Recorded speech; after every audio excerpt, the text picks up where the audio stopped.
cathédrale. Au Sali Mabé, aux Osenga, pardon. Il est passé vivant. En politique, il faut réparer les prêts. Les préjudices. Vous avez causé du tort au peuple congolais. Maintenant, aux Osenga, pardon. Tant qu'on s'agit Mabé, on va quitter que vous les Mabé. Il est passé vivant. Yangwana, chers combattants, spectacle au Zomona Awa, le président Félix a fait un grand travail. Vous comprendrez que c'est la fin du pillage, de la destruction et des tueries à l'est du Congo. Il est pas vivant. Tout le la président Félix a beaucoup de Sigoyo, professeur d'université, Florent Gabati, dialogue et Congo Zangate, il est pas vivant. Mais, chers combattants, Moutou a un pouvoir, a un mandat légitime et légal. Et ça bon côté? A si mandat n'a été. A boy peut causer cette élection te. Yozo senga dialogue. Papa Tshisekedi a senga dialogue. À l'époque de Laurent Désiré Kabila, parce que à côté qu'on a pouvoir par coup d'état. Et ça bon côté? Et ça bon côté? Mes chers combattants. Moutou a ça la coup d'état, il n'a remplacé. Et ça bon côté? Laurent Désiré Kabila a renversé, bien que ça ait en complicité le Barwa, a renversé Mobutu à côté du pouvoir. Docteur Etienne Tshisekedi, comprenant bien notre constitution. Constitution est claire et logique que le peuple ne peut s'élever que contre tout celui qui s'accapare de son pouvoir par coup d'état. Et ça bon côté? Il y a s'accaparer le pouvoir par coup d'état. Et puis, dans un autre cas, dans un autre contexte, c'est celui qui gouverne le peuple par défi. Et ça bon côté? Mais dans tous les deux cas, est-ce que le président Félix a ça concerné Nango? A ça concerné, chers combattants. Le président Félix avait été élu. Il a un mandat constitutionnel. Il a un dialogue. C'est que il y a aux complices à Batoubasimaki Mandou. Au commis complice. Loisel, le grand auteur pénaliste. Alors Baki Boy, qui pouvait empêcher, n'a pas empêché à lui-même un péché. Et ça va côté? Si le président Félix a dit ça la nyonso, n'a maillé nzamba pesié, n'a biki n'a papier, il n'a pas se vivre. Pour que on est ici, si vous avez besoin de réclamer dialogue, il faut que ça n'aime beaucoup pour soutenir le président Félix. Honoré Ngwanda a Ebisaki. Bisoto Bundana Gana Mobutu a poto mettre fin à l'hégémonie géopolitique et tout. Mais Tokokagite. Il est passé vivant. Dans toute l'histoire de notre pays, le seul président qui a haussé les tons, qui a pris le courage de sauver sa patrie, c'est le président fait. Il est passé vivant. Tombez télé sous ma voix comme un chaque combattant. Vous êtes professeur à l'université, mais vous êtes professeur dans la politique. Et ça pas voter. Papa Tshisekedi dans le bac. Les diplômes que nous obtenons à l'école n'est qu'une prétention de ça. De savoir. De savoir. La véritable école, c'est comme le Parlement debout, Mambenga, Yabakoluto. Et ça, bon côté. La politique, c'est la guerre. Guerre des nerfs, chers combattants.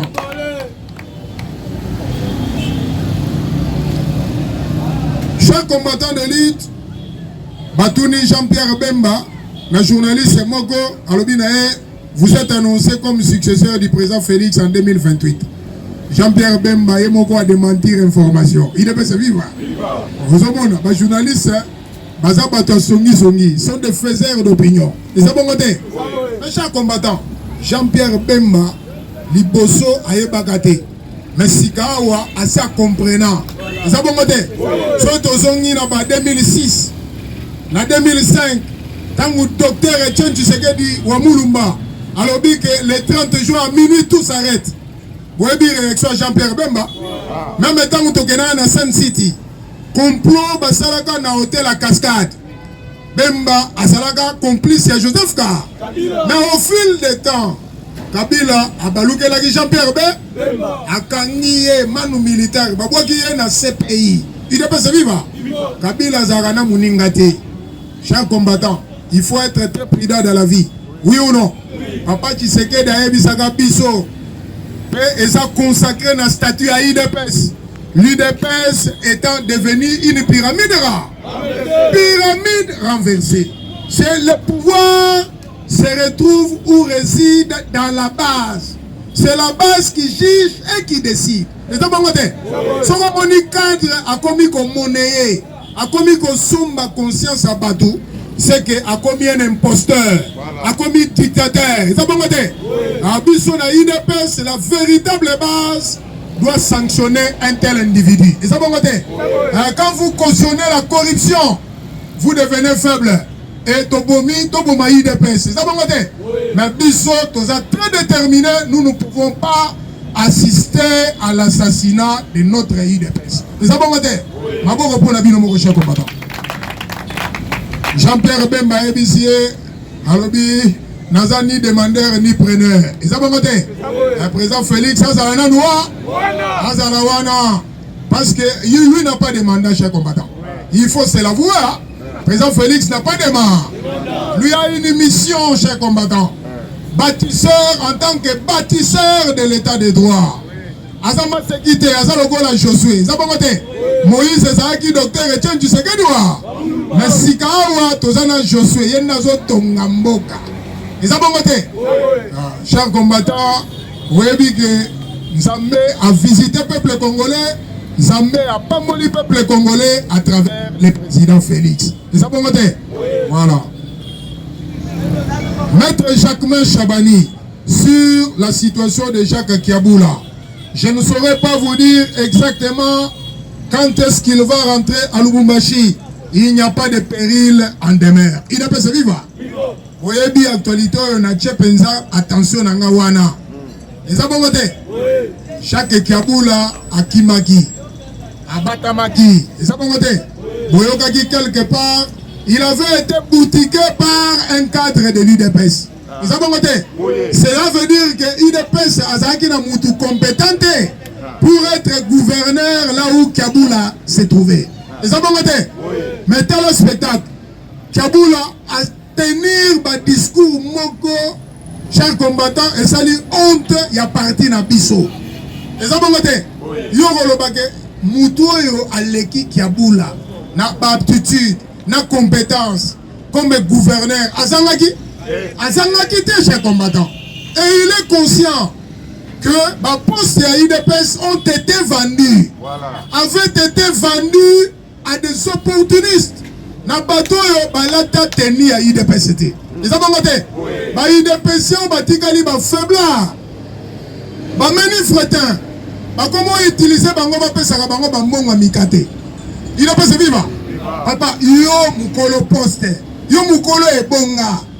Pose à la wana. On sala, on conforte grande vision à chef de l'État. Yo, bapesi yo ebonga wana te.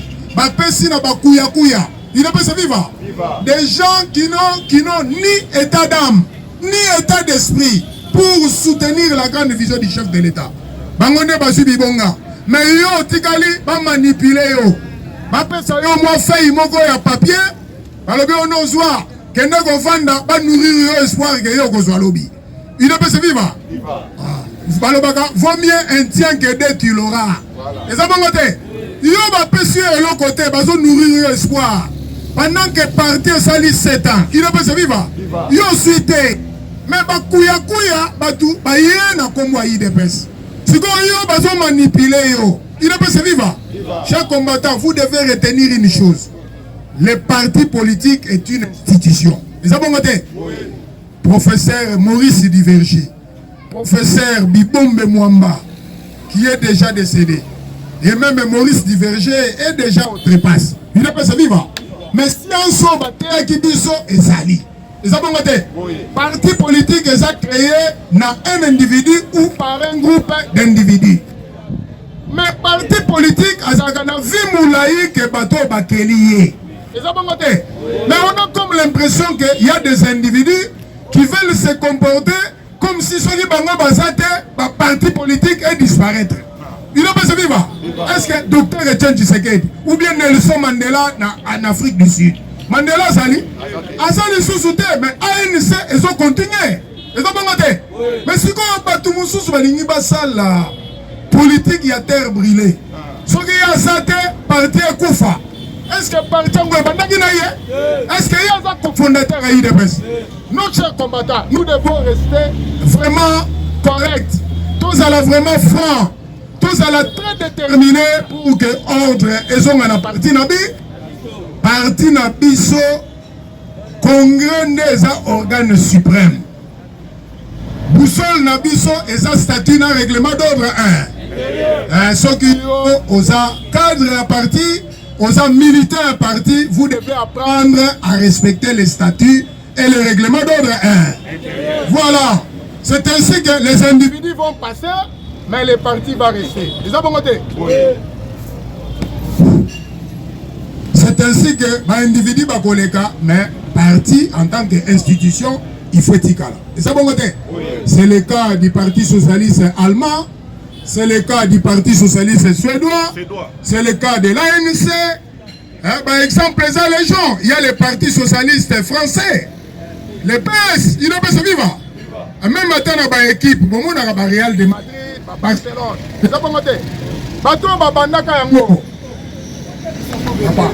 Ces principes sacro-saints de la politique. Il y a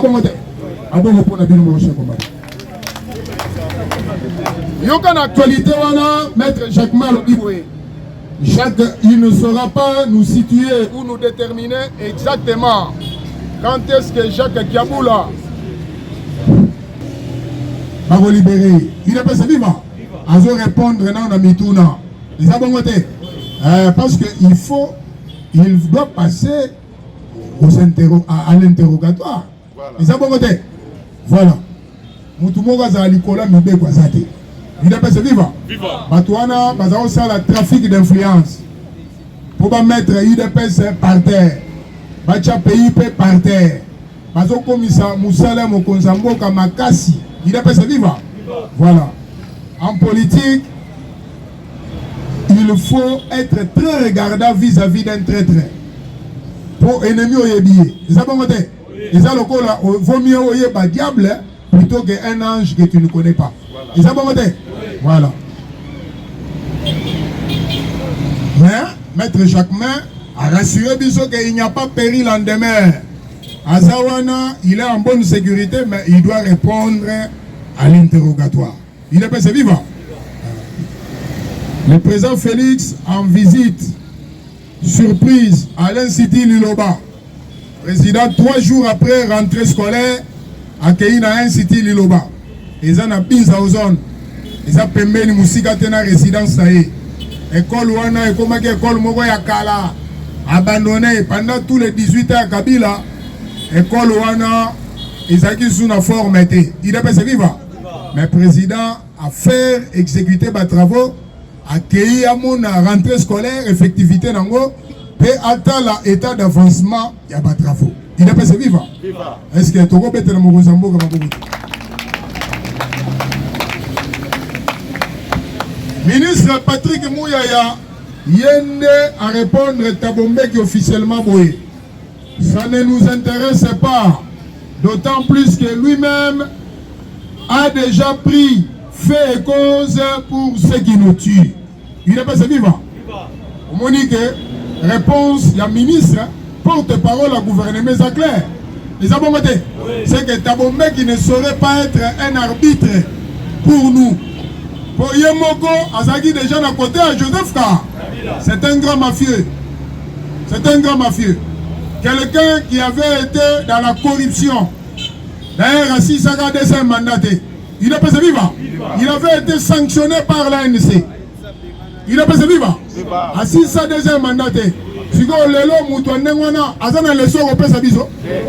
Il a contribué. Il était du côté à bateau, Babomi peuple corps. Voilà, il a le sang dans ses mains. C'est ça la clarté, c'est que nous devons retenir la réponse du ministre Patrick Mouyaya. Il n'est pas vivant. Agression dans l'Est, à Washington. Il n'est pas vivant. C'est ça qu'il faut retenir. À Washington, Kinshasa et Kigali s'engagent à créer, il est passé vivant, c'est-à-dire à créer un canal technique pour échanger des informations et renseignements militaires. Il est passé vivant. On dit que la commission technique est déjà établie. Il y a surveillance à la frontière. Si on va créer un canal technique pour échanger les informations et les renseignements militaires. Il est passé vivant. Et il faut voir l'intelligence. Et ça, il faut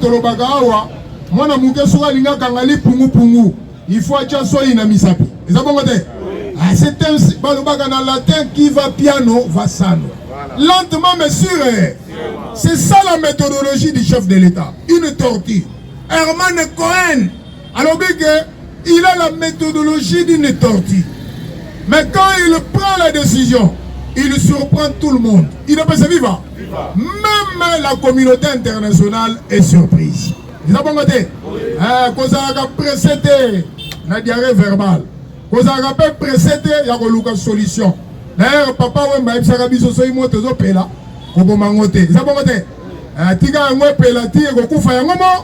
Il y a un cher combattant. Il y a un technique. Il y a un hypocrite.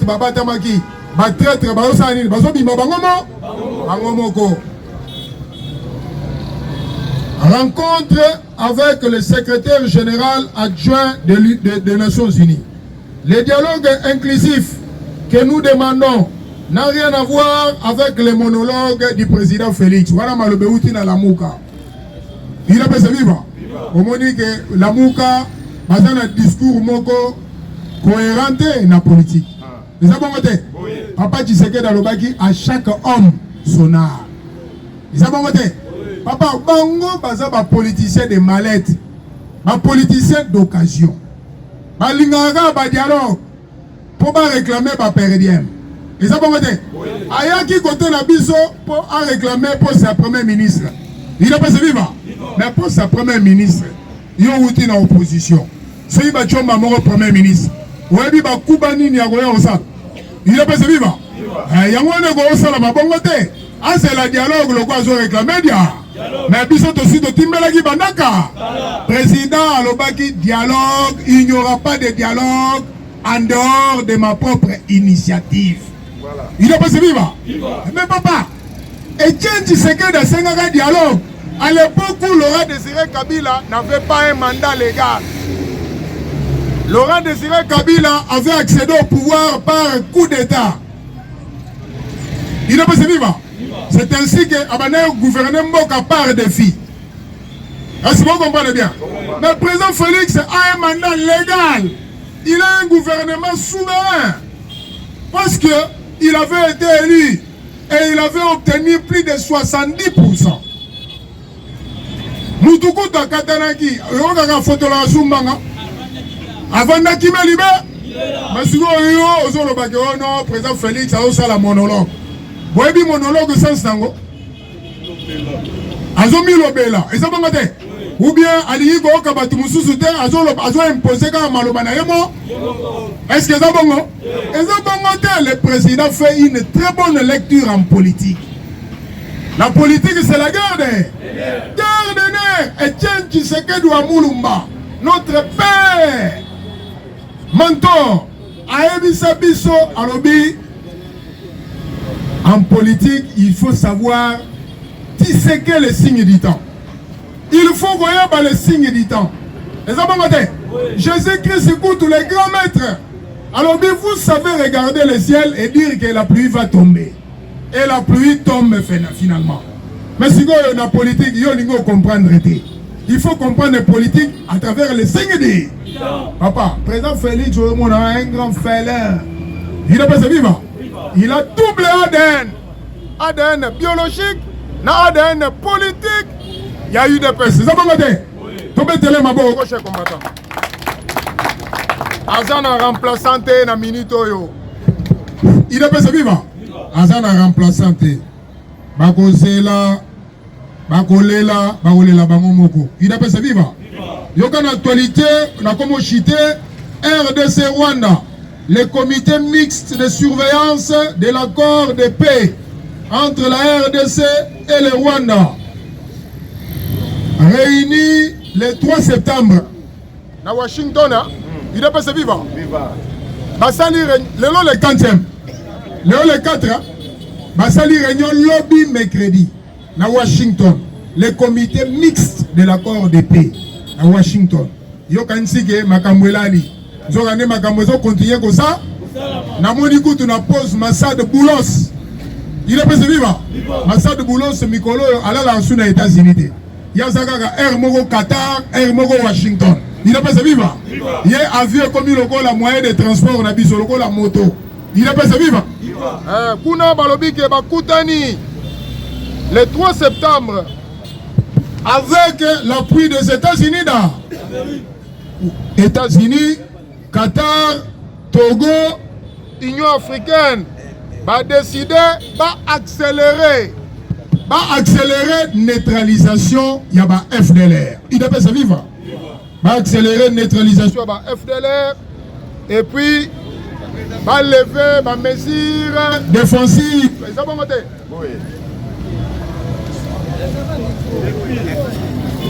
Il doit pas vivre.